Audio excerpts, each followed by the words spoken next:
1946. Lil Maya goes out to pick her mother a bouquet of wildflowers. Suddenly, a light comes on over the girl and she disappears. The same thing happens to soldier Richard in 1951, old millionaire Orson in 1979, boys Kyle and Sean in 2001, and more than 4,000 other people. Present day. While sitting in the hospital next to Kyle's bedside, Tom listens to a report about a comet that will pass close to Earth. Tom's wife, Linda, enters the room. The 3 years while the guy has been in a coma have not been easy for the woman, and she wants a fresh start in life. The Department of Homeland Security in Seattle. Diana is urgently called to work, where she's informed that the comet has changed course and increased its speed, descending directly upon the Earth. Several countries launch missiles hoping to shoot down the strange object, but people prepare for the disaster, calling their loved ones to say goodbye. The comet begins to slow down as it enters the atmosphere. Diana calculates the point at which the object is about to land. It turns out to be very close to the department. Hundreds of people arrive: emergency services, journalists, police, and FBI agents. In front of them, the sphere falls from the sky. The sphere abruptly disappears, leaving behind thick mist from which 4,400 people emerge, looking around in astonishment. Among them are Richard the soldier, the old millionaire, Little Maya, and all the others. They all look the same as the day they disappeared, even though it was different years of the 20th century. Tom leaves his son and goes to Ryland to get permission to return to duty, but Dennis is in no hurry to agree, realizing that Tom has a personal interest. His nephew is among those who have returned. Ryland finally agrees, and despite Diana's displeasure, he pairs Tom with her, assigning them to examine the returning 4,400 people. Over the speakerphone, Sean is asked to come in for an interview. Seeing his uncle makes the guy happy that he can talk to his own family man. But it turns out that all 3 years Tom has been convinced that his nephew has hurt Coolio, which put him in a coma, and escaped. While sitting in the waiting room, Richard meets Lily, who turns out to be the granddaughter of the girl the soldier was in love with in 1951. A month and a half passes, and the district court upholds the request to release the detainees. Diane disagrees and demands that the crowd be isolated from the surrounding area, but the 4,400 people go free.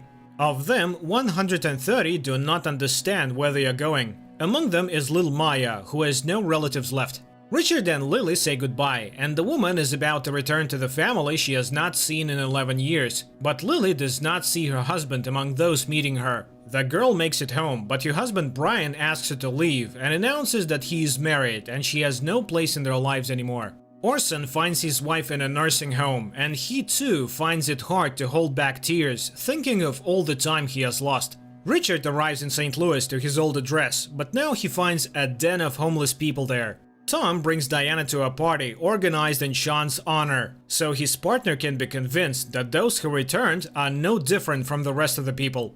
After leaving his colleague for a while, Tom goes outside to see Sean to apologize and say he's glad he's back. During the conversation, a bird falls near the men, shattering on the glass, but as soon as Sean picks it up, the bird comes to life and flies away. Maya is taken into custody by her family, and as she says goodbye to Diana, the girl says they will see each other very soon, much to the agent's surprise. Orson returns to the company he once created himself, but his companion refuses to give him a job. The foster parents assign Maya a room, and the girl puts her shoes on a chair, claiming that her sneakers might get wet on the floor.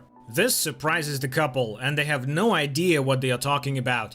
The first night out is hard for everyone. Richard spends his time in a cafe. Sean receives threats written on his car. Lily wanders the streets, not knowing where to go, and at Maya's foster parents' house, a pipe from the washing machine bursts and floods everything. Orson goes to his former companion's house. The cowardly businessman decides not to open the door, but when the old man shakes the bars of the gate, the whole house begins to shake and the windows fly out. Moments later, Orson begins to scream, and it causes Adam's head to burst and the traitor to fall to the floor. Sean comes to school after a long absence, but the boy has a hard time. His peers do not want to accept the return. Orson also feels rejected. He's not charged, but they won't let him go either. When Diana begins to read the man's statement, he goes berserk again, and everything around him begins to shake. Maya arrives with her guardians at the cemetery to visit her parents. The girl is happy that they rest in a beautiful place, but she also promises her foster parents that their cemetery will be no worse. A new shock awaits Lily. She goes to the doctor with a bout of nausea and learns that she's about to have a baby. After finishing his business, Orson hurries to the nursing home but finds his wife's bed empty. After learning that his wife has passed away, the old man stages a mayhem. Lily meets her husband and tells him about the pregnancy, but naturally the man does not admit his involvement. In addition, he refuses to let his wife see his daughter, warning her that he will sue if there are violations. One of the guys won't stop picking on Sean, and the guy pins the abuser to the ground and holds his hand and pulls the life out of him. The guy manages to be saved, but by doing so, Sean scares the crowd even more. Maya's foster parents are frightened. The man says he no longer wants to see the strange girl in the house, and without even hearing the conversation, she packs her things. The couple bring Maya back to the quarantine facility, and the frustrated mother advises her to be careful about her predictions. Richard finds Lily in the park. The couple go to a cafe, and Lily tells her friend about the baby she's about to have. Richard in turn tells the girl about the affair he had with her grandmother. Tom and Diana arrive at the house where the returned is hiding. Orson does not believe the agents and asks to be left alone, starting to wreck everything again. To calm the old man's attack, Tom has to fire a shot. The returned man is taken to the hospital, and Ryland instructs his subordinates to find out what other talents the travelers have in order to prevent more tragedies. Upon learning what happened, Sean recalls the bird that came to life and the classmate who almost stopped breathing. To test his hunches, the guy goes to his cousin's room and brings him out of his coma for a minute. Carl, one of the returned, returns to his job at the fishmonger's shop. Walking with his wife Grace after work, the guy reminisces about his past life. Not far from the couple, youngsters are playing baseball, and Carl himself does not understand how the ball ends up in his hand. Grace warns her husband that the local park has become dangerous, but against her warnings, the guy decides to walk through it late at night. And Carl is attacked by bullies. He doesn't mind giving them everything he has, but instead he decides to use his new powers to teach the bullies a lesson. Tom and Diana visit Maya. After she returns, many employees complain about the girl's predictions, and Ryland asks his colleagues to deal with it. Richard rents an apartment for Lily and her baby, and the girl asks her buddy to stay with them. Suddenly, Lily becomes ill and rushes out into the street. Carl tells his wife about what happened and happily informs her that he will revive the park and make it safe again. The doctor calls Tom and Linda and informs them of their son's brief brain surge and new chances. Tom learns that the night the sensors showed the spike, Kyle was visiting Sean. The agent goes to see his nephew, but he won't admit to waking up his cousin. The agents pay a visit to the department that is parsing hypotheses, but so far the only hypothesis is aliens. At Lily's request, the couple rents another apartment, and the girl is so happy that she doesn't hold back and kisses a friend. Kyle can't wait until morning, and already at night he goes to the park to start the work of cleaning up.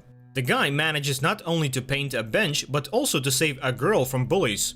Diana visits Maya in the lab, and the girl asks the agent to take her in, but Diana asks for time to think. The girl rescued in the park gives a statement to Tom and Diana. She describes the superhero and recalls that he smelled like fish. In the meantime, Lily does not give up hope of getting her daughter back, and in the evening she watches her through the window. Suddenly, the woman becomes ill and it gives her away, causing her to end up behind bars. Richard comes to Lily's ex-husband and asks him to withdraw his complaint, promising that the girl will never bother him again. Already in the evening, Lily is released, and Richard arranges a romantic dinner for her. The man is willing to do anything for her, and a romance ensues between the two. Nikki visits Sean's garage and accidentally burns her hand, but the guy removes the burn with one touch. The couple's meeting also ends with a kiss, even though Danny asked his brother to stay out of it. Carl continues his nightly raids of the park, but by this time Tom and Diana figure him out and show up at his wife Grace's house. The woman leads the agents to where her husband is, and the company finds the guy seriously injured. Tom calls an ambulance, but it is too late. In memory of the returned, locals come to the park to clean up and finish what he started. Diana goes straight to the lab at night and picks up Maya. Tom also goes to the hospital. Kyle is transferred to the ICU because he has started having serious brain problems. It turns out that Oliver Knox, a serial maniac, was among the returned, and there have been new victims in town recently. The agents visit Knox, but of course the guy denies his involvement in the crimes. Sean can't stop thinking about his powers, and at night he goes to the place where the glowing ball recently took him. But Sean is not alone in visiting the foot of the mountain. Several dozen returns gathered there, experiencing adaptation in a new world. Here comes millionaire Jordan Collar, who is also among the missing. He tells the gathering that the whole world is against them, and he is ready to lend them a helping hand. Jordan invites everyone to his mansion to discuss how they will live their lives. Diana examines the place where the recent victim was found, and the agent manages to find a fresh fingerprint of the perpetrator. The maniac's name is established almost immediately, but he cannot be caught. The sheriff admits that he owes Knox an apology for the false accusation. The nanny Diana hired for Maya runs away and asks not to call her again. The girl's predictions continue to scare people. In downtown, a strange guy tries to get out under a truck, but nothing comes out, and then he loudly declares that he's the one responsible for the mass crimes. The agents arrive at the station, and Tom says that something strange is going on. Neither this guy nor the one who ended his life could have been maniacs from the past. In the Fed's opinion, Knox is the one responsible for the horrors, and it remains to be seen how he does it. The returned gather at the rich man's house. After learning about Lily's pregnancy, the millionaire gives her and Richard special attention, and he even offers the boy a job after learning that he is not hired anywhere. The police receive another letter, allegedly from the serial criminal. Tom realizes that all the threads lead to Knox, but he can't get him without proof. Sean arrives at the place from which he was abducted, and the guy recalls that something wanted to drag Kyle away that night. In the park, another maniac is hunting the returned, but the agents manage to intercept him. The feds go after Knox, but the criminal is not at home. Instead, they find an altar dedicated to the victims and an inscription with the name of the girl they managed to save. At the exact same time, Knox ends up at Felicia's apartment, but the cops arrive before the psychopath can carry out his plan. Knox is put in a glass cell, but even there he tries to do evil, only the soundproof glass prevents him from doing it. Tom arrives at his son's house and sees Sean bringing Kyle to his senses. Sitting on the bed, the boy recognizes his father. Kyle is discharged home, but the boy does not recognize his room or his belongings, causing his parents to worry. Tom visits his nephew to thank him for bringing his son back, and the boy asks that he not tell anyone about what happened.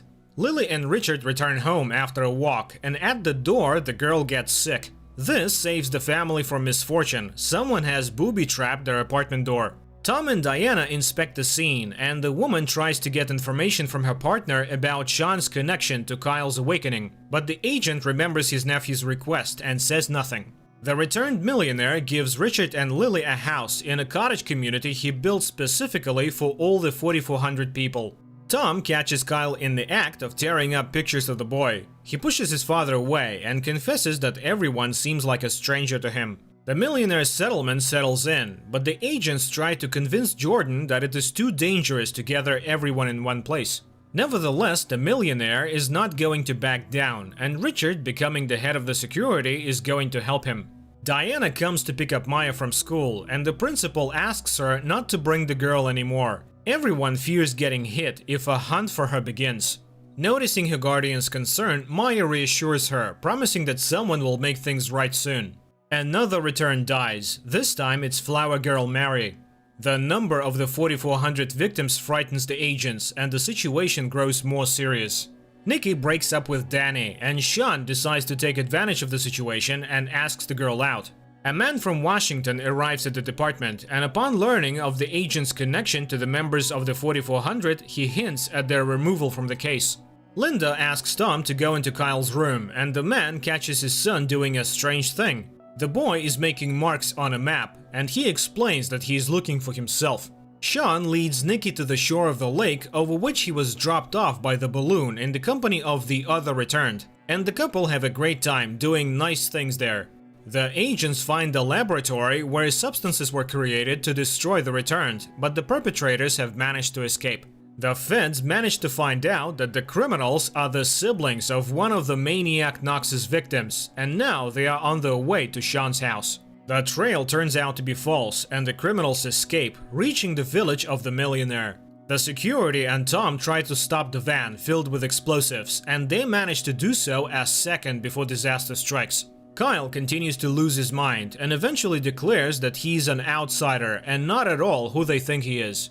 The family brings the boy back to hospital, hoping that he will get help. All the while, the young man is flipping through channels without explaining exactly what he's looking for. Tom briefly leaves the hospital, and during that time, agents from Washington arrive and the boy is taken away, despite Linda's pleas. Upon learning this, Tom complains to his colleague and demands that his son be given back to him. But the sent agent won't tell him where they have placed Kyle.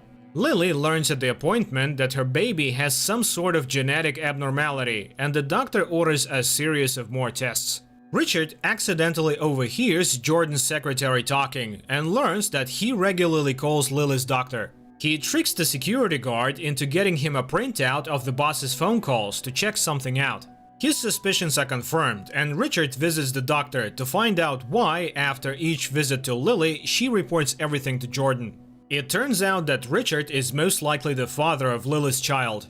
Diana manages to find out where Kyle is being held, and she and Tom plan to free the boy and hide him in a rented house, along with Linda. In the evening, the colleagues gather for the mission, and Maya, wishing the Guardian an easy job, says that they will find Kyle, and in him the answers to everything. The colleagues infiltrate the lab and free Kyle, who gives them the address to which they must take him urgently. Tom tries to take his son to the asylum, but he keeps insisting on the beach from which Sean was once kidnapped, so the agent has to comply. The millionaire summons Lily and shows her notes from old newspapers saying that Richard has been accused of assaulting young women.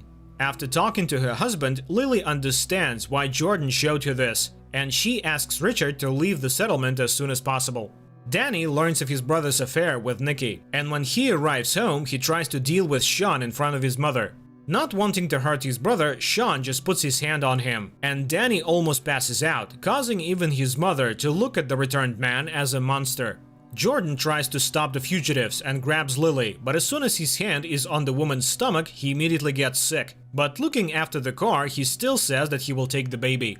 To the millionaire's luck, Sean arrives in the village, telling him of his abilities and his problems, and asking to be allowed to stay. Tom brings his son to the beach, and the feds arrive there as well. In front of his father, Kyle unleashes a beam of bright light that shoots straight into the sky. The men seem to be paralyzed by the bright light on the outside, but they feel fine on the inside. Standing by the water, Tom hears an alien voice from Kyle's body. The agent is sure that all this is the work of aliens, but the voice gives out an unexpected clue. In fact, they are ordinary people who came from the future. In that time, humanity is dying out, and it needed people to survive. Now they are all back, and their task is to change and save the world with their abilities. The voice doesn't have time to finish. One of the agents shoots and hits Kyle. The beam breaks off, and the men fall to the ground. Kyle takes his last breaths, and Tom starts to say goodbye. But the light leaves the guy's body, and a minute later he comes to, already being the real Kyle. 6 months later. Lily and Richard live in a small house at the bottom of the mountains, and one normal day the baby is about to be born. While driving the car to the birthplace, the couple doesn't notice the trees bowing to them along the road. That's where the first season ends. Guys, write in the comments what you think about this series.